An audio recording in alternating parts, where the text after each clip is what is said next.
ప్రభునందు ప్రియమైన ప్రతి వారికి యేసయ్య నామములో శుభములండి. ప్రభు ఈరోజు మనకి ఇవ్వబడినటువంటి వాక్యం, ప్రభు చేత మనకి ఇవ్వబడిన వాక్యము కొరింథీయులకు రాసిన మొదటి పత్రిక 16వ అధ్యాయము 26వ వచనం. దాంట్లో మనకు అక్కడ మరణాత అని రాయబడి ఉంటుంది. అంటే ఎవడైనాను ప్రభువును ప్రేమింపకుంటే వాడు శపింపబడుగాక, ప్రభువు వచ్చుచున్నాడు. ప్రభు అయిన యేసు కృప మీకు తోడైండును గాక. క్రీస్తు యేసునందలి మీ ప్రేమ, నా ప్రేమ మీ అందరితో ఉండును గాక. అంటే 26వ వచనం కాదు, సార్ క్షమించాలి, 22 నుండి 24 వరకు. అంటే ఇక్కడ కింద పుట్నోట్లో ఏముంటుందంటే ప్రభు వచ్చుచున్నాడు అనే మాటకు అర్థము మరణాత అంటే ప్రభువు వచ్చుచున్నాడు, లేక ప్రభువు వచ్చి ఉన్నాడు, లేక ప్రభువా రమ్ము. అంటే ఈ ఒక్క మాటలో 3 అర్థాలు మనకి ఇక్కడ ఇమిడి ఉన్నట్లుగా మనం చూస్తున్నాం అన్నమాట. అంటే ఆయన మానవ రూపంతో వచ్చి ఉన్నాడు అంటే వచ్చి ఉన్నాడు, ప్రభు వచ్చి ఉన్నాడు అంటే ప్రభు ఆల్రెడీ వచ్చాడు. ఎప్పుడు వచ్చాడు? ఆయన మానవ రూపంలో మరి ఈ లోకానికి మరి ఒక కుమారుడిగా మరి జన్మించి మరి మన పాపముల నిమిత్తము, మన ఆత్మల నిమిత్తము మనల్ని రక్షణలోనికి నడిపించడానికి తన శరీర రక్తాలు చిందించి మన కొరకు ప్రాణం పెట్టి వచ్చాడనమాట. మరి ప్రభు వచ్చుచున్నాడు అని ఏంటి అంటే ఆయన రాబోతున్నాడు. ఎలా రాబోతున్నాడు ఈసారి అంటే ప్రభు అయిన యేసు రమ్ము అని పెండ్లు కుమార్తె ఎందుకు అడుగుతుంది? ఆయన పెండ్లు కుమారుడుగా రానే ఉన్నాడు కాబట్టి సిద్ధపడినటువంటి సంఘం అనే వధువును మరి తనతో పాటు తీసుకుని వెళ్ళి మేఘం మీదకి పెండ్లి విందులో పాల్గొని మరి ఆయనతో పాటు మరి శాశ్వతంగా 1000 ఏళ్ల పరిపాలనలో మరి రాజ్యమేలటకి సంఘాన్ని, సిద్ధపడిన సంఘాన్ని తీసుకుని వెళ్తాకు ప్రభు మరి రెండోసారి రానే ఉన్నాడు అనమాట. అందుచేత సిద్ధపడినటువంటి సంఘం ఏం చేస్తుందట, మరి ప్రభువారా అని మరి ప్రభు కొరకు ఎదురు చూస్తూ ప్రభువా రండి, నాయన నువ్వు రా, నువ్వు త్వరగా రా అని సంఘము కేక వేస్తుందంట. మరి ఎందుకు కేకలు వేస్తుందంటే మరి ప్రకటన గ్రంథంలో కూడా ఒక చోట మనము ఈ విధంగా చదువుకోవచ్చు. 12వ అధ్యాయంలో ప్రకటన గ్రంథంలో కూడా అక్కడ ఏమంటుందంటే చంద్రుడిని అక్కడ ఉంటది. అదే కనుక సూర్యుని ధరించుకున్న ఒక స్త్రీ, ఆమె పాదముల కింద చంద్రుడును శిరస్సు మీద 12 నక్షత్రములు ఉండెను. ఆమె గర్భిణి ప్రసవ వేదన పడుచు ఆ నొప్పులకు కేకలు వేయుచుండెను. అంటే ఈ పెండ్లి కుమార్తె మనకి ఎట్లా ఉండాలంట, ప్రసవ వేదన పడుచు కేకలు వేయాలి. అంటే ఈ లోకంలో ప్రభా నేను ఉండలేను కాబట్టి నన్ను సిద్ధపరచు, నన్ను మరి త్వరలో నాకు ఈ యొక్క నొప్పుల నుండి, ఈ బాధల నుండి నాకు విడుదల కలిగించు అని. మరి ఎందుకు నొప్పులు బాధలు అంటే ఇప్పుడు మన ఈ రోజుల్లో మనం చూస్తున్నట్లుగా క్రైస్తవులు అనేటువంటి వారికి జరుగుతున్నటువంటి ఈ వేదనలు, శోధనలు, మరి భయంకరమైన శ్రమలు మనం చూస్తూ ఉన్నాము. పలానా పాస్టర్ గారిని కొట్టారంట, ఆ కుటుంబాన్ని కొట్టారంట, వాళ్ళు సువార్త చేస్తుంటే వెళ్ళని చంపేశారంట. ఇట్లాగా మనం ఎన్నో మనము వింటున్నాం. ఎందుకంటే అదే కాకుండా ఈ దేశంలో కూడా మన వర్క్ ప్లేస్లో కానీ మరి ఇతరుల చోట కానీ దేవుని పేరు ఎత్తటానికి భయపడుతున్నాము.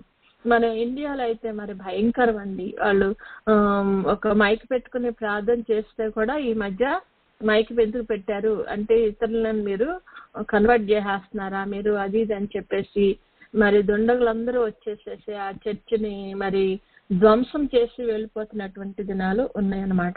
అంటే అది సంఘానికి పురిటి నొప్పులు కలిగించేటువంటి తరుణం అని మనం చెప్పుకోవచ్చు అనమాట.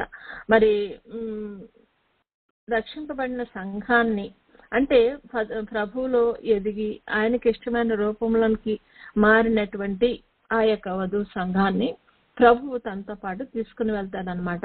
అప్పుడు మరి ఆ స్థితి ఎలా ఉంటుందంటే మనకు ఫలాలు ఇచ్చే స్థితిలోకి ఉంటాం అనమాట. అంటే ప్రెగ్నెంట్తో ఉన్నటువంటి స్త్రీ తర్వాత డెలివరీ అయినాక ఏమవుతుందండి, ఒక శిశువుని ఇస్తుంది అనమాట. అంటే ఒక ఫలము. మరి సంఘం అనేది కూడా మనము ఏ విధంగా ఈ యొక్క మరి రాకడలో, రెండవ రాకడలో మనము ఎలా ఎత్తబడాలా అన్నది మనం ఒకసారిగా దాన్ని వివరించుకుందామండి. మరి మనం మన పాపములను క్షమించిన యేసయ్య మరలను తయారు చేయటానికి మనం ఆయన ఈ లోకాన్ని విడిచి వెళ్తున్నప్పుడు అంటున్నారు, ఇదిగో నేను వచ్చాను రక్షణ నిమిత్తమై మీకు ఒక జన్మనిచ్చాను. అంటే దేవునిలో పుట్టారు కాబట్టి పుట్టిన తర్వాత ఏమి అవ్వాలండి? బిడ్డలు ఎదగాల. ఎలా ఎదగాలి? నార్మల్ స్టేజ్లో మనం అందరం అనుకునే స్థితిలో మనం ఎదగాల. ఇప్పుడు బిడ్డలు ఎదుగుతున్న కొద్ది చుట్టూ ఉన్నటువంటి పరిస్థితులను గమనించుకోవటము, నడవటము, మాట్లాడటము, చక్కగా నవ్వటము, మరి అట్లాగా సరైన బలమైన ఆహారం తీసుకోవటము, ఇవన్నీ కూడా బిడ్డలో నార్మల్గా ఉన్నప్పుడు తల్లిదండ్రులు ఏ విధంగానూ బిడ్డలను బట్టి దుఃఖపడటం కానీ, బాధపడటం కానీ, లేకపోతే ఏడవటం కానీ చేయరు. ఎందుకంటే బిడ్డలు ఎదుగుతున్న విధానాన్ని చూసి అడుగడుగునా వాళ్ళు వచ్చి రాని మాటలు మాట్లాడుతూ ఏం మాట్లాడినా సరే ఎంతో సంతోషంగా ఉంటారు. అదేవిధంగా మనము అంటే రక్షణ పొందిన మనము రక్షణ దగ్గర ఆగిపోతున్నామా? మనం 1వ క్లాస్కి ఒక పిల్లని జాయిన్ చేసాం అనుకోండి, వాడు మరి తర్వాత 5 సంవత్సరాలప్పుడు 1వ క్లాస్లో చేస్తాం కదా. 6వ సంవత్సరం వచ్చింది, నేను 2వ క్లాస్కి వెళ్ళను, నాకు ఇదే బాగుంది, ఇక్కడే బాగుంది, ఎందుకంటే ఇక్కడ అన్ని బొమ్మలు ఇస్తున్నారు ఆడుకుంటాకి, అది దాన్ని పిల్లాడు 2వ క్లాస్కి వెళ్ళటానికి వారం చేస్తే మనం అది ఏమంటాము? అది అది అంటే సరైన పద్ధతి కాదు. అలాగే విశ్వాసులైన వారు కూడా మనము వాక్యములో మనం ఎదుగుతూ ఉండాలి, వాక్యాన్ని చదువుతూ ఉండాలి, వాక్యములో కొత్త సంగతులు తెలుసుకుంటూ ఉండాలి. మరి 1వ క్లాస్లో కానీ 2వ క్లాస్లో ఉన్న 1వ క్లాస్లో ఒక్క మరి అక్షరాలు మాత్రం నేర్పిస్తారేమో కానీ 2, 3 అలా వచ్చేటప్పటికి ఏమవుతుంది? ఇదిగో ఇది చెట్టు, ఇది ఆవు, ఇది అట్లా ఆ అంటే ఆవు, అమ్మ లేకపోతే ఆ అంటే ఆవు, అట్లాగా ఒక్కొక్క అక్షరానికి ఒక్కొక్క వస్తువును చూపించి ఇది ఇట్లా ఇది వర్డ్కి ఇట్లా అని వాళ్ళకి ఒక్కొక్కటి ఎక్స్ట్రా చెప్తా ఉంటారు. ముందే అన్ని చెప్పరు కదా. వాళ్ళు నేర్పించినప్పుడే అరే రాయి అని అనకముందే అమ్మ అను, ఆవు అని అంటారా? అనరు. అది మొదట బిడ్డలో అది నేర్చుకుని ఆ అక్షరాలను గుర్తుపట్టి దాన్ని మరలా 100 సార్లు రాయించి వాళ్ళకి జ్ఞాపకం ఉండాలని. అలాగే ఆత్మీయ స్థితిలో కూడా మనకి ఫస్ట్ మనం రక్షణ పొందినప్పుడు దేవుడు మనల్ని ఎంతో సంతోషపెడతాడు. మనం ఏ విధంగా చేసినా సరే మనల్ని సరి చేసుకుని తన మార్గంలోకి నడిపించడానికి వాడికి చాక్లెట్ అన్నా ఇస్తాడు, లేకపోతే వాడు ఏది అడిగితే అది ఇచ్చి దాని చేత ఆ పనిని చేయిస్తా ఉంటాను కదా. అట్లాగే దేవుడు కూడా మనం ఏది అడిగినా కూడా మనకి ఇవ్వబడుతుంది. కానీ కొంచెం పై క్లాసులకు వెళ్ళిన తర్వాత వాడు ఏది అడిగితే అది టీచర్ ఇవ్వదు. నువ్వు నేర్చుకుంటావా నేర్చుకో, లేకపోతే బయటకు వెళ్ళి కూర్చో, లేకపోతే గోడ కూర్చో, లేకపోతే ఇంకా అలాగే ఏదో ఒకటి చెప్తా ఉంటారు. వాడు తప్పు చేస్తే బెత్తం తీసుకుని కొడతా ఉంటారు. చిన్నప్పుడు కొట్టరు కదా. అట్లాగే మన జీవితంలో కూడా శ్రమలు కొద్దిగా, ఎందుకంటే కరెక్షన్ చేయించుకోవటానికి, కరెక్షన్ కోసము కొన్ని శ్రమలు వస్తూ ఉంటాయి మనకి. కరెక్షన్ కోసం వచ్చిన శ్రమలను మనము అది శిక్షగా భావించి దాన్ని అసలు పూర్తిగా స్కూలే మానేస్తాను అనుకుంటే నష్టపోయేది ఆ బిడ్డ మాత్రమే. అదే విధంగా ప్రభువు మనలను రక్షణలో నడిపించిన తర్వాత ప్రభువులో ఎదగటం కొరకు మనకు ఏదో చిన్నవి ఏదో ఒకటి వస్తూ ఉంటాయి. కానీ ప్రతి పరీక్షలోనూ మనం నెగ్గుకుంటూ వెళ్ళినప్పుడే ఒక్కొక్క క్లాసు పాస్ అయ్యి ఇంకా ఫర్దర్ క్లాస్కి అంటే ఫ్యూచర్లోకి మనం ఎంటర్ అవుతూ ఉంటాం అనమాట. అంటే ఒక ప్రమోషన్లోకి ఎంటర్ అవుతూ ఉంటాం అన్నమాట. మరి సేమ్ థింగ్ దానికి ఏం చేయాలి? అక్కడ మనము దేవునిలో ఎదగాలంటే మనకు కొన్ని లక్షణాలు కలిగి ఉండాలి. రాకడలో సిద్ధపడాలి అంటే మనకు కొన్ని లక్షణాలు కలిగి ఉండాలి. మరి మహిమ దేహంతో ఆయనను ఎదుర్కొనాలంటే మనకు రక్షణలో ఎదుగు నిమిత్తము మనకు కొన్ని లక్షణాలు అవసరమైనదన్నమాట. అయితే ఈ పరిశుద్ధుడైనటువంటి యోహాను గారు 5 గ్రంథాలు రచించారట. 5 గ్రంథాలు ఏంటంటే మొట్టమొదటి యోహాను సువార్త ఒకటి రాశారు, ఒక సువార్త, తర్వాత 3 పత్రికలు రాశారు, తర్వాత ప్రకటన గ్రంథం రాశారు. ఈయన మరి ప్రతి విషయంలోనూ ప్రేమ విషయము, దేవుని యొక్క తత్వం విషయము ఆయన రాస్తూ ఉన్నారు. దేవునిలో మనం ఎదగాలంటే ఎలా ఉండాలి, ఎలా ఏం చేయాలి, ఏ విధంగా ఎదగాలి అనేది మరి ఆయన మనకు చెప్తా ఉన్నారన్నమాట. అప్పుడు దేవునిలో మనం ఉన్న వాళ్ళం ఏం చేస్తామంట, దేవుని యొక్క క్రియలను మనము చేస్తూ ఉంటామంట. దేవుని చిత్తమును జరిగించినప్పుడు మనము దేవుని బిడ్డలంగా మనం ఎంచుకోబడతాము. మనము ఈ లోకంలో పుట్టింది దేవుని బిడ్డలుగా మార్పు చెందటానికి.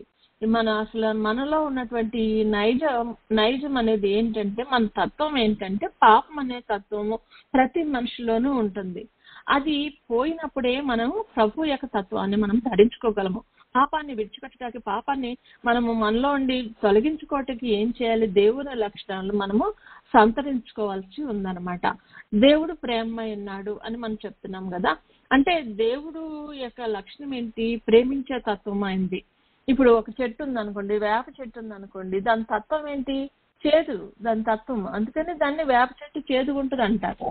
అదే విధంగా మరి ఏదైనా సరే ఒక చెట్టుని మనం తీసుకుంటే ఆ యొక్క దాని తత్వాన్ని బట్టి మనం చింత చెట్టు ఉందనుకోండి, చింత చెట్టు ఎలా ఉంటుంది, పులుపు.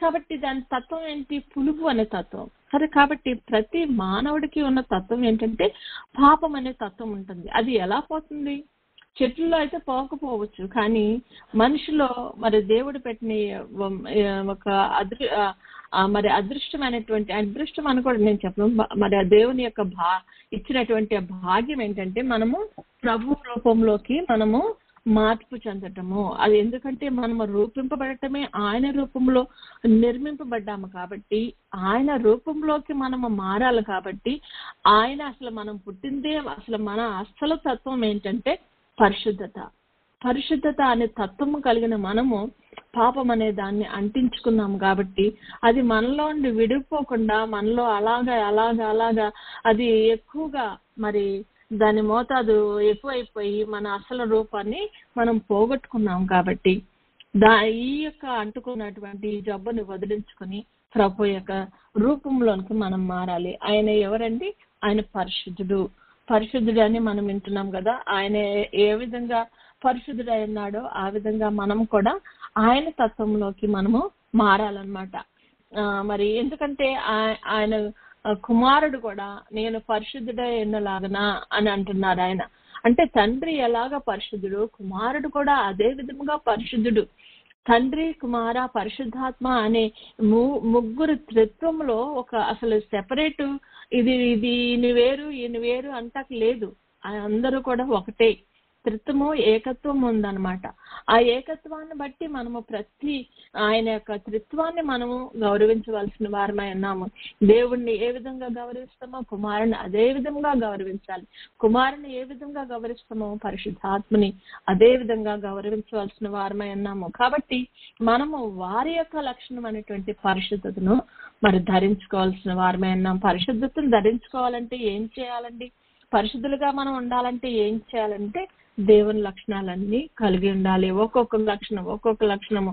అరే మనం చెయ్యి కడుక్కున్నాం అనుకోండి, చెయ్యి శుభ్రం అయిపోయింది, తర్వాత కాలు కడుక్కుంటాం, తర్వాత మొహం కడుక్కుంటాం. అలాగా ఒక్కొక్క మన మనలో ఉన్నటువంటి తత్వాలని మనము ఎప్పుడైతే మనము కడుక్కొని శుద్ధి చెందుతామో అప్పుడు ప్రభు రూపంలోకి నెమ్మదిగా మనము మారగలిగిన వారమే అంటాము. ఎప్పుడైతే మనకు ఆయన తత్వము వస్తుందో అప్పుడు ప్రభు రాకల్లో ఎత్తబట్టకు సిద్ధపాటు కలిగి ఉంటాం అన్నమాట. దేవుని యొక్క తత్వంలో మరి ఒకటి ఏంటంటే ప్రేమ అనే తత్వం ఉందంట. మనం ఎప్పుడైతే మనం పాపం లేని వారమని చెప్పుకున్న మనల్ని మనమే మోసపుచ్చుకుంటామంట. మరియు మనలో సత్యం ఉండదు. సత్యము మనము మాట్లాడినట్టు కాదు. సత్య సంబంధి కానీ ఎవడు కూడా దేవుని సంబంధి కాడు అని ఉంటది వాక్యంలో. అంటే దేవుని బిడ్డలం అని చెప్పుకున్నప్పుడు మనం ఏం చేయాలండి, సత్యాన్ని అనుసరించి నడుచుకోవాలి. సత్యం ఎవరండి, మన యేసయ్య. కాబట్టి ఆయనను అనుసరించి ఆయన తత్వంలోకి మనం మారటానికి మొట్టమొదటిగా మనం ఆయనను అనుసరించి మనం నడవాలి. చాలా మంది చిన్న విషయాల్లో మరి అబద్ధాలు ఆడుతూ ఉంటాం.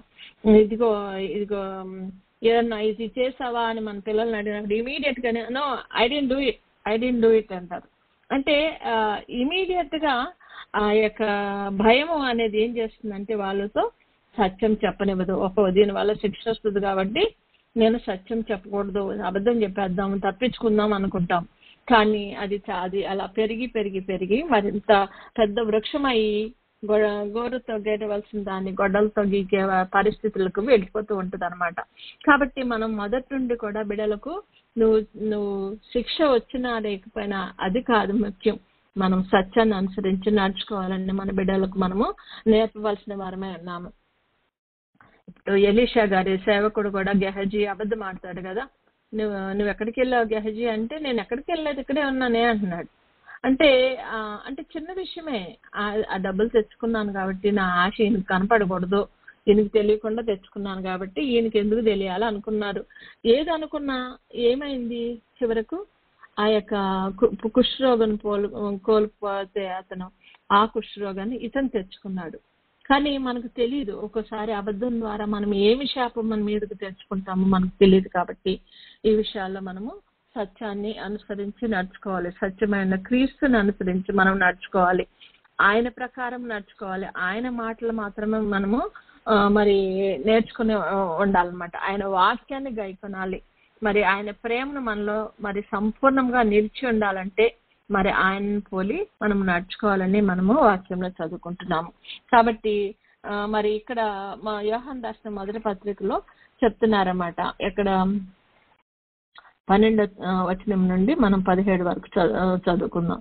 చిన్నపిల్లలారా, ఆయన నామం బట్టి మీ పాపములు క్షమింపబడినవి కనుక మీకు రాయిచున్నాను అని పిల్లలను సంబోధిస్తున్నాడు. తర్వాత ఆది నుండి ఎరిగి ఉన్నవారు కనుక మీకు రాయిచున్నాను. మొదట మనము మన పాపములు క్షమింపబడాలా. మనము మన పాపములను క్షమించబడినట్లయితే మనము ప్రభు వాక్యాన్ని అర్థం చేసుకోగలము. మన పాపములు నిండుగా ఉన్నప్పుడు మన చెవులోకి ఏది కూడా దూరలేదు, ఎందుకంటే చెవి నిండా ఇంత ఎక్కుతూ వ్యాక్స్ ఉండిపోయింది, చెవులోకి మాట వెళ్ళటాక ఉండదు. కాబట్టి ఏం చేయాలా, అందులో ఉన్న ఆ యొక్క వ్యాక్స్ ని మనం రిమూవ్ చేసుకున్నట్లయితే మనం క్లియర్ గా వినగలుగుతాం కదా. అదే విధంగా మనలో ఉన్నటువంటి పాపములను మనం ప్రభువు చేత క్షమింపబడినట్లయితే, క్షమింపబడాలి అంటే ఏం చేయాలా, దాని గురించి మొదటగా పశ్చాత్తాపడాలా. అరే నేను తప్పు చేస్తానని గుర్తించగలగాల. తర్వాత దేవుని దగ్గర ఒప్పుకోవాలా, దేవా నన్ను కడుగు అని ఆయనకి మనం సమర్పించుకుని ఉండాలా. అలా సమర్పించుకున్నప్పుడే మన పాపములు క్షమింపబడతాయి అని మనకు తెలుసు. కాబట్టి ఆ విధంగా మనము మరి దాని నుండి మనం అంటే సిద్ధపాటును మనం కలిగి ఉంటాం అన్నమాట. అలాగే మరి తండ్రులకి ఏం చెప్తున్నాడు ఆయన, ఆది నుండి ఉన్నవానని ఎరిగి ఉన్నారు కనుక, అంటే మనం ఆది నుండి మనకున్న మన ప్రభుని ఎరిగి ఉండాలి. మనం ప్రభువుని ఏ విధంగా ఎరిగి ఉండాలంటే ఆయనతో మనము సహవాసం చేసే వారంగా ఉండాలి. ఆయన వాక్యాన్ని అనుదినము చదువుతూ దాన్ని ధ్యానించుకుంటూ ఉండే వారంగా ఉండాలన్నమాట. అలా ఉన్నప్పుడు మనం ప్రభు యొక్క కార్యాన్ని గుర్తించగలము. ప్రభు మనల్ని సిద్ధపరుచున్నప్పుడు ఆయన సిద్ధపాటును మనం తెలుసుకునగలిగే వారమై ఉంటామన్నమాట. అలాగే యవ్వనస్తులకు చెప్తున్నారు, మీరు దుష్టుని జయించి ఉన్నారు గనక, అంటే ఈ లోకంలో ఉన్న దుష్టుని మనం జయించాలి, దుష్ట కార్యాలు ఏంటో ముందు తెలుసుకోవాలా. అలా తెలుసుకున్నప్పుడే వాడిని మనం జయించగలుగుతాము. మన ఇంటికి ఏదన్నా ఎవరన్నా వస్తున్నారంటే ఆ దొంగోడు అని తెలిసినప్పుడు ఏం చేస్తారు, తలుపులు వేసేస్తారు ముందు. వాడిని రానియకుండా మనము జాగ్రత్త పడతాము. ఒకవేళ వస్తే వాడిని ఎలా ఎదిరించాలో కూడా మనకు తెలుసు. పోలీసులను పిలవటమో, ఇరుగు పొరుగు వారిని పిలవటం, ఏదో ఒక సహాయం. ఎందుకంటే వాడు హీ డోంట్ బిలాంగ్ దేర్ అనేసి మనము వాడిని లోపలికి కూడా రానిము సాధారణంగా. ఒకవేళ పొరపాటున వచ్చినా వాడిని బయటకు వెళ్ళగొట్టగలిగిన స్థితిలో ఉంటాం, అంటే వాడిని జయించగలిగిన స్థితిలో ఉంటాం. ఎందుకంటే we are aware of he is a thief అని మనం గుర్తించగలుగుతాం అక్కడ. కాబట్టి ఆ విధంగా ఉండాలి. అంటే యవనస్తులు అంటే యవనంలో ఉన్న బిడ్డలు సాధారణంగా చిన్నటువంటి అట్రాక్షన్స్ కు లోనైపోతారు. కానీ వాళ్ళకి ఇది ఫలానా, ఇది తప్పు, ఇది చెడు అని తెలిసినటువంటి వివేచన బిడ్డలకు కలిగి ఉండాలా అంటున్నారన్నమాట.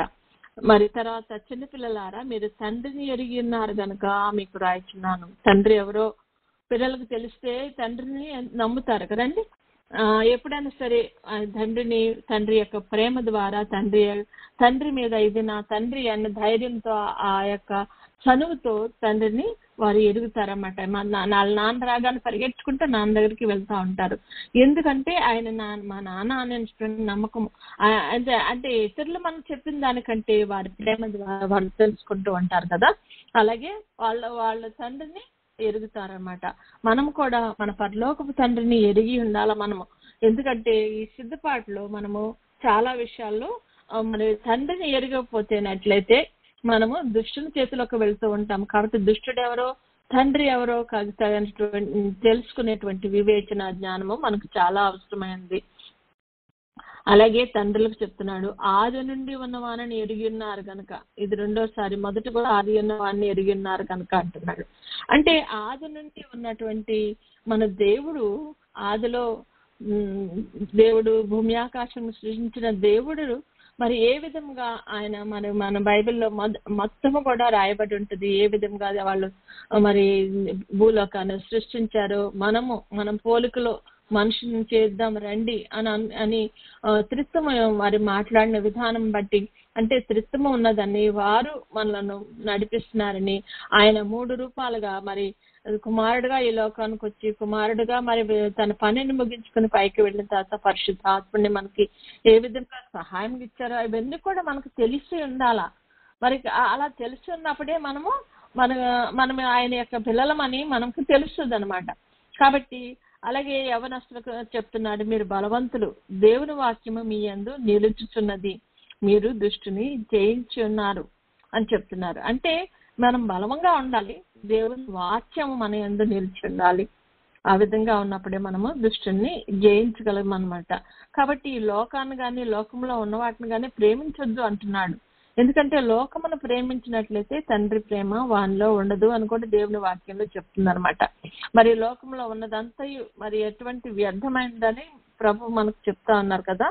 దేవుని చిత్తాన్ని జరిగించినప్పుడే మనము మరి నిరంతరము ఆయన యందు మనం నిలిచి ఉంటాము, ఆయన బిడ్డలముగా నిలిచి ఉంటాము, ఆయన పరిశుద్ధతలో నిలిచి ఉంటాము.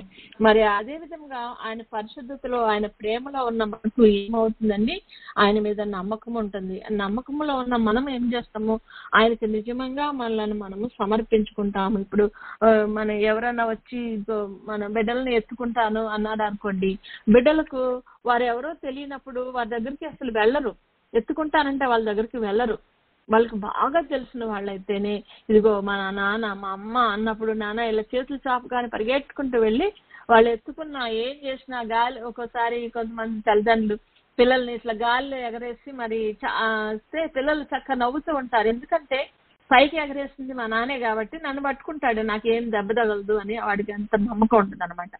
మరి అదే విధంగా మనల్ని మనము ప్రభుకు సమర్పించుకోవాలంటే మనము ఆయన యందు నమ్మిక ఉంచాలి. నమ్మిక ఉంచినప్పుడు అది ఏ పరిస్థితి అయినా ఆయన నమ్మగలము, ఆయనకు మనల్ని మనం సమర్పించుకోగలము, ఆయన యొక్క ఏవి చేసినా కూడా ఆయనకు విధేయత చూపగలము. కాబట్టి పైకి ఎగరేసినప్పుడు ఏడ్చుకుంటా నన్ను ఎందుకు ఇట్లా చేస్తున్నావు, నన్ను వదిలేసావని పిల్లలు అనరు. వాళ్ళ విధేయత ఏంటంటే తండ్రి హస్తాలకు వాళ్ళని అప్పగించుకున్నారు కాబట్టి తండ్రి ఏం చేసినా వారి మేలు కొరకే వారిని మాత్రం క్షేమంగా ఉంచుతాడనే నమ్మకం వారికి బలముగా ఉంటుంది. కాబట్టి దేవుని ఆత్మ కలిగిన వారు లోకాన్ని జయిస్తారట. ఈ లోకాన్ని మనం జయించాలంటే ప్రభు యొక్క ఆత్మను మనం కలిగి ఉండాలన్నమాట. ప్రభు యొక్క కృపలో మనం భద్రపరచబడి ఉండాలి. రాకడకు సిద్ధపడాలంటే మనం ఈ లక్షణాలన్నీ ప్రభు యొక్క లక్షణాలు మనము కలిగి ఉండాలి. మనం పూర్తిగా మనం సమర్పించుకున్నప్పుడే మనం ప్రభువులో ఎదగలము. ప్రభు కూడా ఎదురు చూసేది అదే, నీవు నమ్ము నన్ను, జస్ట్ ట్రస్ట్ మీ అంటున్నాడు ప్రభు. కాబట్టి మన అన్ని విషయాల్లోనూ మనము మన సొంత ఆలోచనతోనో సొంత భయాలతోనో ప్రభు నుండి వేరు కాకుండా మనం ఉండాలని ప్రభు కోరుకుంటున్నాడు. కాబట్టి దేవుని మూలంగా పుట్టిన వారందరూ లోకాన్ని జయిస్తున్నారు. లోకాన్ని జయించిన విజయము మన విశ్వాసమే అనే వాక్యంలో ఉందండి. 1 యోహాను 5:4 ఉంది. అంటే మనం దేవుణ్ణి జయిస్తాము. ఎలా జయిస్తాము? దేవుని మూలంగా పుట్టినప్పుడు. లోకాన్ని జయించామనేది ఏంటి? మన విశ్వాసం. ప్రభువుని మనం ఎరిగిన్నాం కాబట్టి, ఆయన యందు నిల్చున్నాం కాబట్టి మనము మరి మరి అట్లా చేస్తాం అనమాట. అదే విధంగా మన ప్రేమ ఎలా కలిగి ఉన్నాము, మనం సహోదరు దేవుడిని ప్రేమిస్తున్నాను అని చెప్పిన వాళ్ళు తన సొంత సహోదరుని ప్రేమించలేకపోయినట్లయితే వాళ్ళు కూడా ఎట్లా ఉంటారంట, మరి దేవుడు కనపడిన దేవుడిని ప్రేమిస్తున్నానని చెప్తున్నారు కానీ కనిపించే మనిషిని ప్రేమించలేకపోతే మీరు ఆయన్ని ప్రేమించిన వారు కాదని కూడా వాక్యంలో ఉంటుంది మనకి. అలాగే మరి మనము ఆయన యొక్క పరిశుద్ధతను మనం చేసుకోవాలి. నిన్న ఇంకో వాక్యం నేను విన్నానండి, దాంట్లో ఉంటుంది మనము రాజులైన యాజక సమూహం అని ఉంటుంది అనమాట. అంటే ఆయన యొక్క మరి మొదటి పేతురు పత్రికలోనే ఉంటుంది, 2వ అధ్యాయము 9 నుండి 10 వరకు చదువుకున్నాము. మీరు చీకటిలో ఉండి ఆశ్చర్యకరమైన తన వెలుగులోకి మిమ్మల్ని పిలిచిన వారి గుణాతిశయములను ప్రచురము చేయ నిమిత్తము ఏర్పరచబడిన వంశమును రాజులైన యాజక సమూహమును. నేను ఒక బైబిల్ స్టడీలో నేర్చుకున్నాను ఇది. అంటే మనము ఏర్పరచబడిన వారము.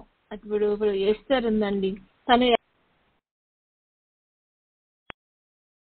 తను ఏర్పరచబడినది ఏం చేస్తుంది, మరి రాజగృహంలోనికి తేబడింది. రాజగృహంలో తేబడిన ఆమె ఏం చేసింది, వారందరినీ హేగే వశంలోకి అప్పగించారట. ఎందుకు అప్పగించారు, వాళ్ళందరూ మరి ఒక రాణికి ఉండవలసిన లక్షణాలను వారు ధరించుకోవాలి. ఏ విధంగా అంటే రాణి యొక్క లక్షణాలు అంటే ఏ విధంగా వాళ్ళు వస్త్రాలు వేసుకోవాలో, ఏ విధంగా నడవాలో, ఏ విధంగా మరి ఎంత టీవీగా మరి రాణి అంటే అట్లా ఎలా ఉండాలో అనే దాని అంతా కూడా అక్కడ వాళ్ళకి ట్రైనింగ్ అనమాట. ట్రైనింగ్ లో మరి వాళ్ళు ఏది చెప్తే వాళ్ళు వినగలిగినటువంటి విధేయతను చూపాలా. అదే విధంగా దేవుడు తను ఈ లోకం నుండి వెళ్ళిపోతూ మనల్ని పరిశుద్ధాత్మ వశం చేసి వెళ్ళాడు.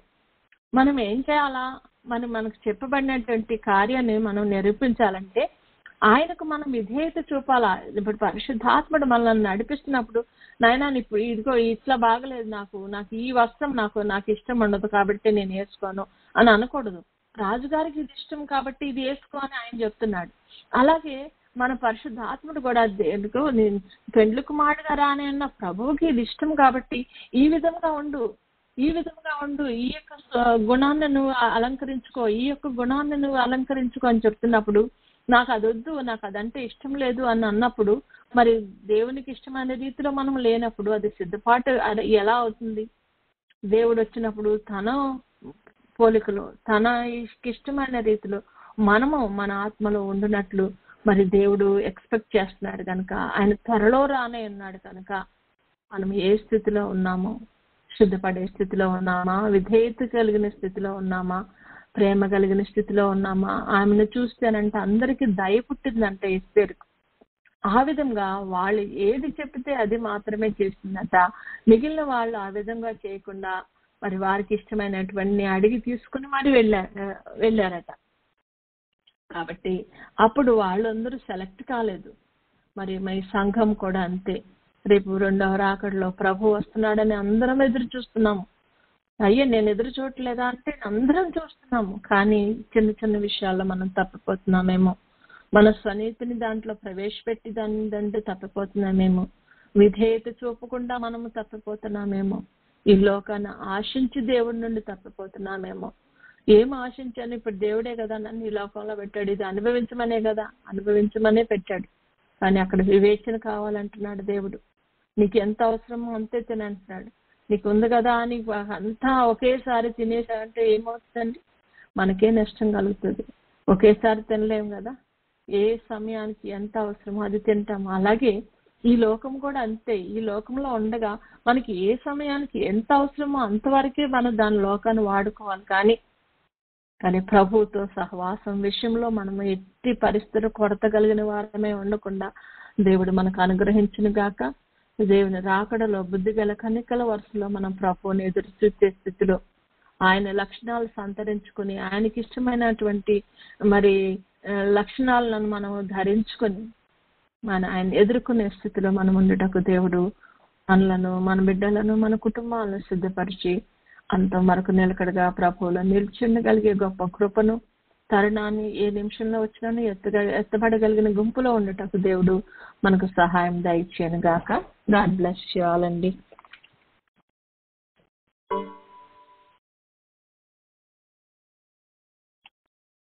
అందరికీ ప్రేక్షలాడమ్మా. మనం ఇప్పుడు సన్నిధిలోకి వెళ్దాం.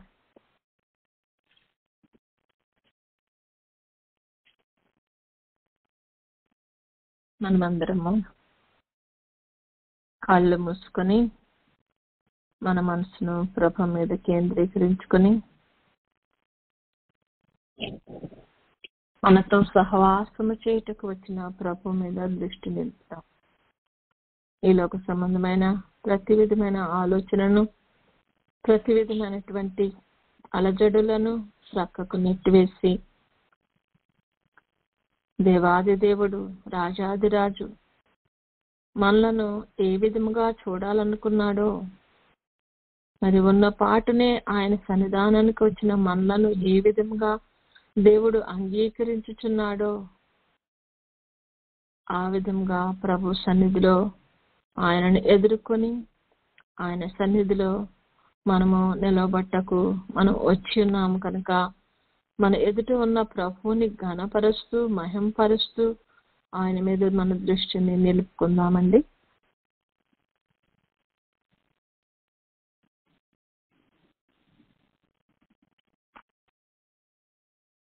మన మనసును నిదానము కలిగిన వారమై, నెమ్మది కలిగిన వారమై, ఎటువంటి అలజడులు లేకుండా ప్రశాంతమైన మనసుతో ప్రభువును చూద్దాం.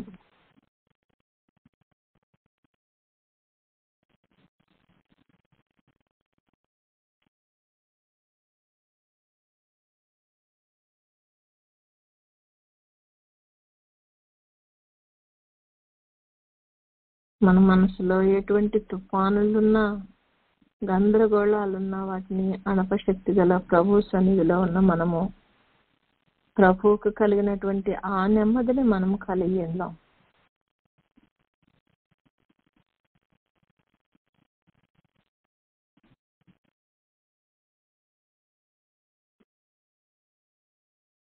మనోనిదానం కలిగిన మనము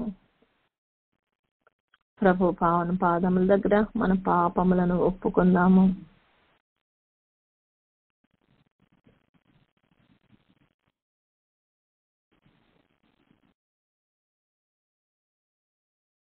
పరిశుద్ధుడు అయిన తండ్రి, మా నైజ పాపము, మా యొక్క తత్వం అనేటువంటి ఈ పాపం అనేటువంటి నాయన ప్రభ, ఈ మోపును ప్రభ నాయన ఆలోని తీసివేయండి తండ్రి. ఈ నైజ తత్వాన్ని శుద్ధి చేయగల శక్తి గల దేవా, మారాను మధురముగా మార్చగలిగిన దేవాది దేవుడు కనుక నా ప్రభ, ఈ పాపం అనే తత్వం మాలో ఉండి నాయన నువ్వు మార్చి ప్రభ పరిశుద్ధమైన వేరుగా ప్రభ మమ్మల్ని మల్పించగలిగిన శక్తి గల తండ్రి, మా పాపములన్నీ ఎదుట ఒప్పుకుంటున్నామయ్యా. మమ్మల్ని కడగండి, నీ రక్తం చేత కడిగి మమ్మలను పవిత్రపరచు ప్రభు అని ప్రభు సన్నిధిలో ప్రభుని వేడుకుందాం. పాపములు క్షమించుటకు మనిషి కుమారునికి మాత్రమే అధికారం ఉంది కదా. కనుక ఆయన పావన పాదాల దగ్గరే మనము ప్రభుని పాపక్షమాపణ నిమిత్తము ఆయన ఆశ్రయించిన మనము ఆయన పావన పాదాలు పట్టుకుని బతిమలు ఆడుకుందాము. మన పాపములు క్షమించమని. మన దృష్టిలో అన్ని కూడా పాపములుగా కనపడకపోవచ్చు, కానీ ప్రభు సన్నిధానంలో ఉన్న మనము మనలో ఏది పాపమో ఏది కాదో చూపింపగల శక్తి గల తండ్రి సన్నిధిలో ఆయన వెలుగులో ప్రభుకి వేడుకుందాము. సమస్తాన్ని బయలుపరచగల దేవుడు మన దేవుడు.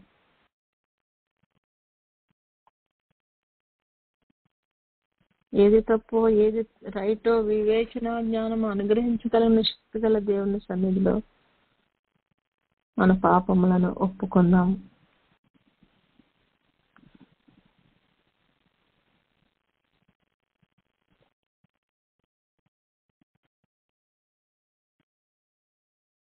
అన్ని సమయాల్లోనూ మనం మంచిగానే ఉన్నాము, మంచి త్రోవలో నడుస్తున్నాము.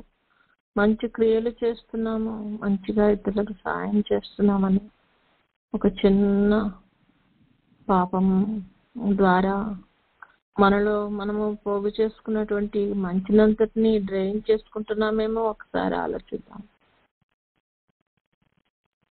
ప్రభుని అడుగుదాం, నాయన నా పాపములను కనిపింపచేయండి, వాటిని ఒప్పుకుంటకు సహాయం దయచేయండి అని ప్రభుని వేడుకుందాం.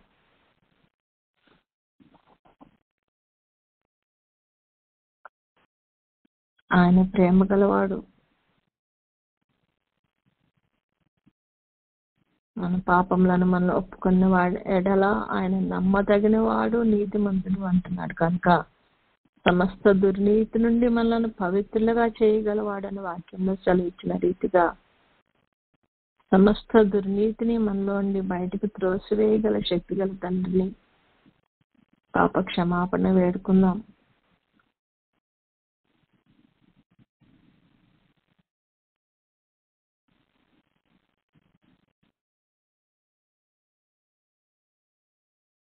మనలో ఉన్న ఈ పాప లక్ష్యం బయటకు వెళితే ఆయన పరిశుద్ధతతో మనల్ని నింపగల శక్తి గలవాడు. ఆయన రూపంలోనికి మార్చుకోగలిగిన శక్తి గల దేవాది దేవునికి మనము తీర్మానం చెప్పుకుందాం. ప్రభా, నీ రూపంలో ఉండాలని నేను నిశ్చయించుకుంటున్నానయ్యా. కనుక నాలో ఉన్న సమస్తమైన ఈ దుర్నీతిని తొలగించి నాయన నన్ను నీ పరిశుద్ధునిగా చేయగల శక్తి గల తండ్రి, నా తీర్మానాన్ని స్థిరపరచండి నాయన. నా తీర్మానంలో నేను బలముగా నిలిచి ఉండగలుగుటకు నీ కృపను అనుగ్రహించమని ప్రభువుని వేడుకుందాం. నాయన నీ జీవ లక్షణాలైన ప్రేమను కలిగి ఉండుటకు, సహనాన్ని కలిగి ఉండుటకు, ఓర్పును కలిగి ఉండుటకు, నా తండ్రి విధేయత కలిగిన బిడ్డలుగా జీవించుటకు నాయన, ఈ లోకాన్ని మాలో ఉండి వేరుపరుచుకుంటకు ప్రభా నాయన, ప్రభా నీ బిడ్డలంగా నిలిచి ఉండుటకు, నీ రూపంలోనికి మారగలుగుటకు ప్రభా నాయన, నీవిచ్చిన ఈ యొక్క లక్షణములన్నిటినీ మేము ధరించుకుంటకు మేము తీర్మానించుకుంటుండగా నా తండ్రి, మా తీర్మానాన్ని స్థిరపరచండి రాజా. ఈ యొక్క తీర్మానంలో మేము స్థిరముగా నిలబడి ప్రభా నాయన నీ చిత్తాన్ని నెరవేర్చే స్థితిలో ఉండగలుగుటకు నీ కృపను అనుగ్రహించమని ప్రభుని వేడుకుందాం.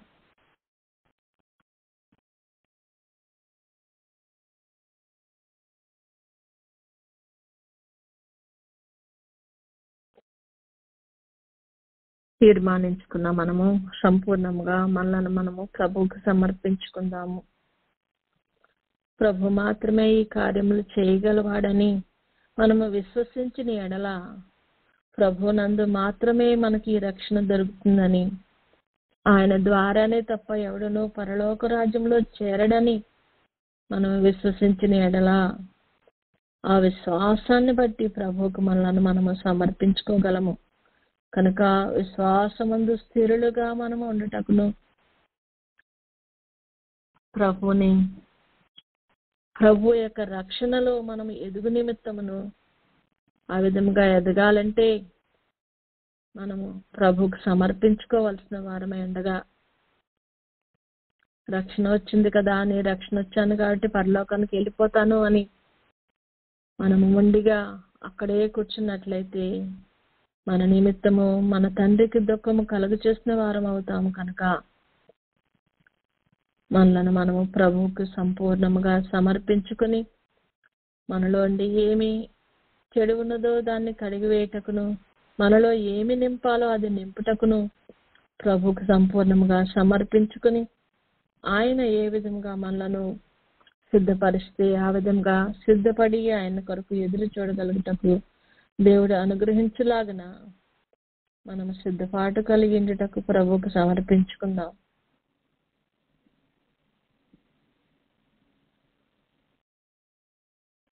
ఈ లోకంలో ఉన్నవన్నీ నేత్రాశ, జీవపు డంబము, శరీరాశ ఇవన్నీ కూడా దేవునికి ఇష్టమైనవి కాదట. అవి దేవుని చిత్తాన్ని నెరవేర్చే స్థితిలోకి మనల్ని వెళ్ళనీయకుండా ఆపేవి. కాబట్టి అవన్నీ కూడా మనలోండి కడిగివేయటకు ప్రభునకు మనము సమర్పించుకుందాం.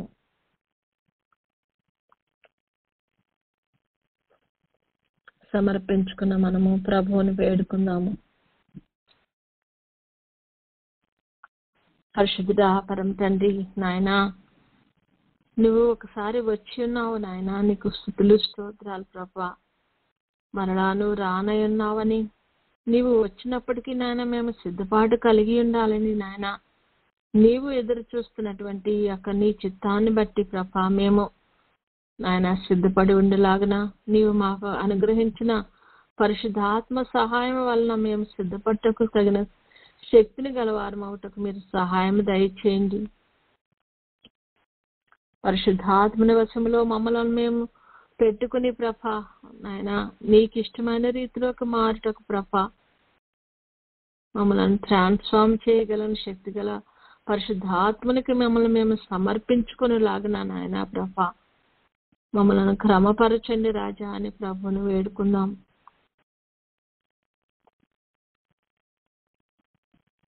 నాయన ఎక్కడనో నువ్వు లేవు కదా ప్రభా, తలుపు దగ్గరనే ఉన్నావని ప్రభా మేము వింటున్నాం కనుక నాయన ప్రభా ఈ నిమిషంలో మా దీపములు ఆరిపోతున్నామేమో నాయన, మాలో ఉండవలసిన లక్షణాలు ఏమన్నా మేము పోగొట్టుకుంటున్నామేమో, నీవిచ్చిన వస్త్రాన్ని మేము కాపాడుకోలేకపోతున్నామేమో మాకు తెలియదు ప్రభా.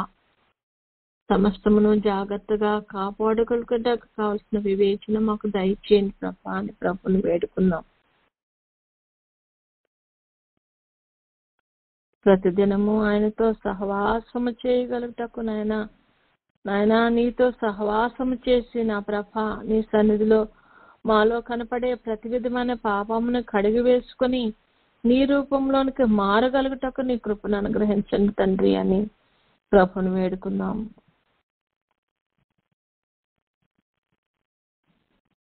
నువ్వు మమ్మల్ని ఏర్పరచుకున్న ఏర్పాటులో నిలిచిండగలిగే గొప్ప కృపను మాకు దయచేయండి తండ్రి అని ప్రభుని వేడుకుందాం.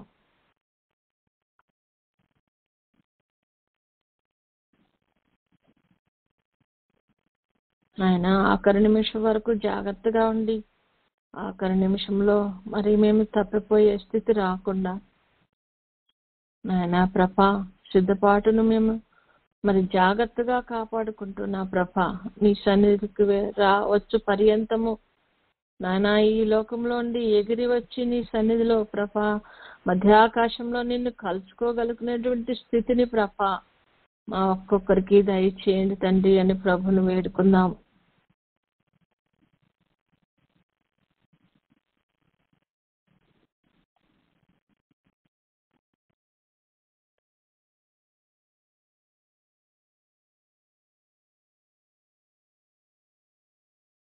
ఎట్టి పరిస్థితుల్లోనూ మేము కానీ మా బిడ్డలు కానీ మా కుటుంబాలు కానీ విడవబడుకున్నట్లు నీ కృపను మా కుటుంబంలో ఎళ్ళ తండ్రి నీ ఆశీర్వాదాన్ని మా కుటుంబాలకు దయచేయండి తండ్రి. ఎందుచేతనంటే నాయన నీవు ఆస్వాదించిన ఎడల అది ఎన్నటెన్నటికీ ఆస్వాదింపబడుతుందని వాక్యంలో సెలవిచ్చిన తండ్రి. అట్టి ఆశీర్వాదము మా బిడ్డల మీద మా కుటుంబం మీద ఉంచి నాయన నా ప్రభా నీకు ఇష్టమైన బిడ్డలముగా నీ రూపంలోనికి మారగలిగిన బిడ్డలముగా ప్రభా నీతో పాటు పరిపాలన చేయగలిగిన స్థితిలోనికి మేము ఎదగలిగినట్లు ప్రభా నీవిచ్చిన సమయాన్ని సద్వినియోగం చేసుకునే స్థితిని మా అందరికి దయచేయమని ప్రభుని వేడుకుందాం.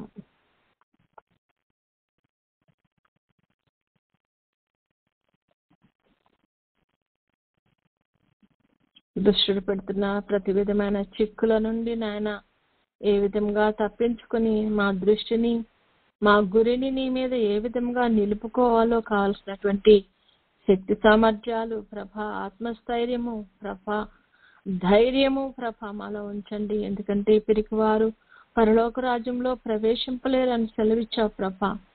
పిరికితనంతో నాయన నీవిచ్చిన ప్రతి అవకాశాన్ని పోగొట్టుకున్నట్లయితే మమ్మల్ని క్షమించి ధైర్యంగా నాయన తండ్రి నిన్ను కలిగిన వారమై గురి ఎద్దకు పరిగెత్తుకుని రాగలిగిన స్థితిని ప్రభా మా అందరికీ దయచేయమని అడుగుచున్నాం ప్రభా.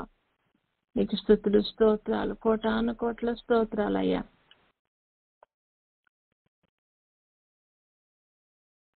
వేడుకున్న మనము ప్రభువుని స్తుతించుకుందాము. గడిచిన వారమంతయు మమ్మల్ని కాపాడిన దేవా నీకు వందనాలు. నూతన వారంలో మమ్మల్ని ప్రవేశపెట్టిన తండ్రి నీకు వందనాలు. నాయనా, సజీవుల లెక్కలో మమ్మలను నీ సన్నిధిలో కూర్చుండబెట్టుకునే భాగ్యాన్ని దయచేసిన దేవాది దేవా నీకు వందనాలు. అవును తండ్రి, రక్షణ పాత్రను ప్రభా పట్టుకున్నాం, కానీ ప్రభా దానిలో ఎదగగలుగుటకు కావాల్సిన వివేచనను మాకు దయచేయండి తండ్రి. నీవిచ్చిన పరిశుద్ధాత్మని సహాయం చేత ప్రభా నాయన నా ప్రభా నీ రాకడకు సిద్ధపడగలుగుటకు నువ్వు కృపను అనుగ్రహిస్తున్న దేవాది దేవా నీకు వందనాలు చెల్లిస్తున్నామయ్యా.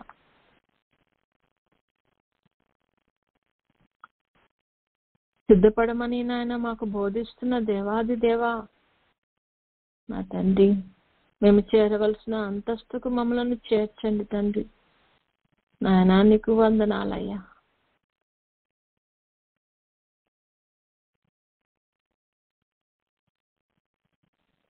నీ కృపలో మమ్మల్ని భద్రపరుస్తున్నందుకు నీకు వందనాలు.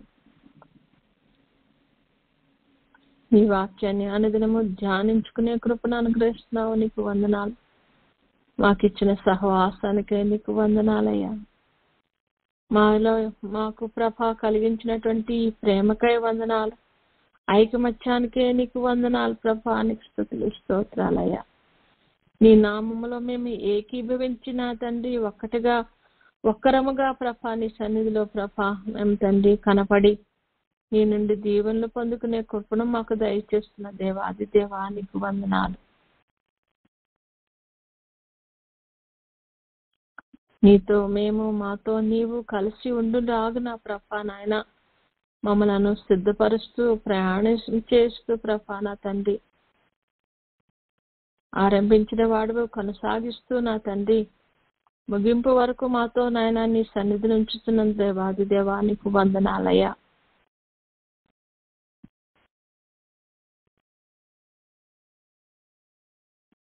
నీ దుడ్డు కర్ర నీ దండము మాకు మమ్మలను ఆదరించుతున్న విధానాన్ని బట్టి నీకు వందనాలయ్యా. అవును తండ్రి, గడాంధకారంలో ఉన్నటువంటి ప్రభా పరిస్థితులను మేము ఎదుర్కొంటున్నప్పుడు ప్రభా నాయన నీవు మాతో ఉన్నావనే విశ్వాసంతో ప్రభా నీ మీద ఆనుకుని ముందుకు సాగుటకు మాకు సహాయం చేస్తున్న దేవాది దేవానికి స్తుతులు స్తోత్రాలు చెల్లిస్తున్నామయ్యా.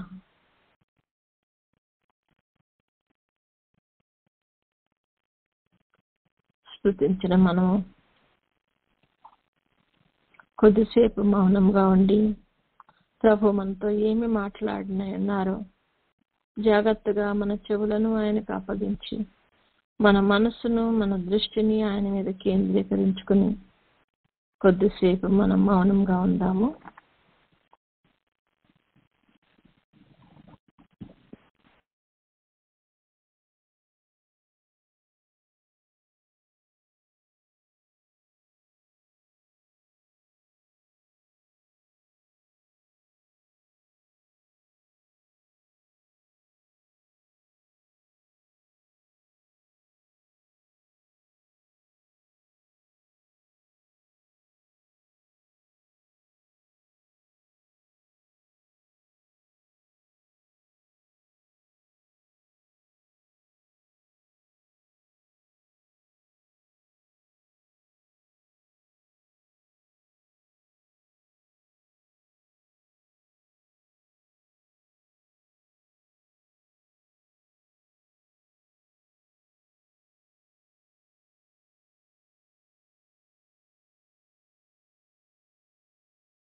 దైవాత్మారం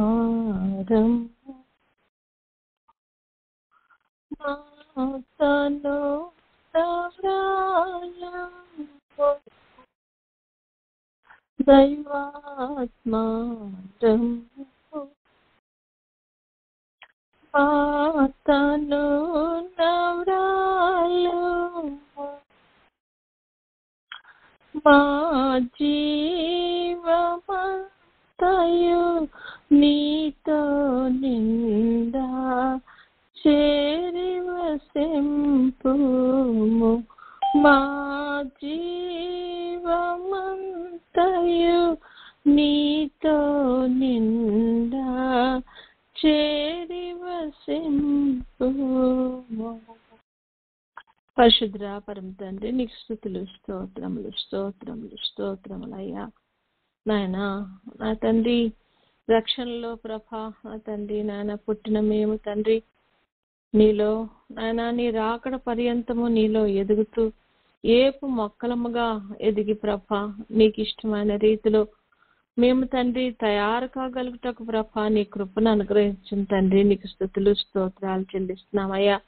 మా నిమిత్తము నువ్వు చేస్తున్న ప్రతి కార్యము నిమిత్తము నీకు వందనాలయ్యా. నిన్ను ఎరుగుటయే మాకు నిత్య జీవం కనుక నా ప్రభా అట్టి జీవాన్ని ప్రభా నాయన ప్రభా నిన్ను ఎరిగే కృపను మాకు దయచేసిన దేవా నీకు వందనాలు. నీతో మేము చేస్తున్న సహవాసము నిమిత్తము నీకు వందనాలయ్యా. 1-2 నిమిషాలు కాదు ప్రభా నాయనా ప్రభా తనివి తీరా నాయనా ప్రభా నా తండ్రి ప్రేమకు ఇచ్చపుట్టు వరకు ప్రభా నా తండ్రి నాయన నీ సన్నిధిలో మేము ఉండి నా ప్రభా నిన్ను మేము అనుభవించినట్లు ప్రభా నా తండ్రి నీ సన్నిధిని మేము ప్రభా నాయన అనుభవపూర్వకంగా తెలుసుకొని పర్యంతము నాయన నీ కృపను కనపరచమని అడుగుచున్నాం నాయన. నీ ప్రేమ ఎంతో గొప్పది ప్రభా నాయన ప్రభా అట్టి గొప్ప ప్రేమను మాకు ఇచ్చిన తండ్రి అట్టి సిద్ధపాటులోకి మమ్మల్ని నడిపింపచూచుచున్న దేవాది దేవా నీకు వందనాలు. నీకు విధేయులమై నీవు నేర్పించి ప్రతిదీ నేర్చుకుని నాయన నీ రూపంలోకి మారి నీ రాకడలో ఎత్తబడగలిగే గొప్ప కృపను మాకు మా కుటుంబాలకు మా బిడ్డలకు సమస్తానికి మా స్నేహితులకు మా ఇరుగు పొరుగు వారికి నాయన నీ ఏర్పాటులో ఉన్న ప్రతి బిడ్డకు నాయన నువ్వు దయచేసి నాయన నువ్వు ముందుకు నడిపించమని రాకడలో ఎత్తబడగలిగే గొప్ప కృపను తరుణాన్ని మాకు దయచేయమని యేసయ్య అతి శ్రేష్టమైన నామములో అడిగి పొందుకుని నామ తండ్రి ఆమెన్.